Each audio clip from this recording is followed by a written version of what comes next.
गजब जमाना आए गई बा बेटवे बाप का मारे बन के मलकिन दुल्हन बैठी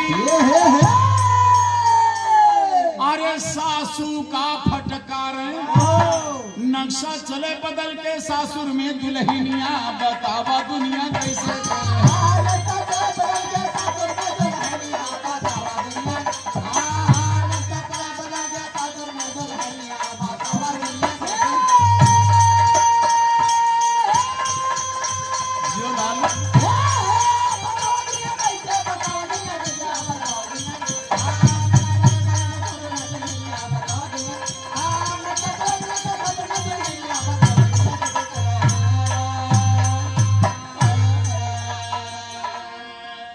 तो भाई थोड़ा कर्जों के बारे में फरमाइश रही हमारे भैया के कि थोड़ा फैशन के बारे में सुना दीजिए। आप लोग फैशन के बारे में सुने। अब एक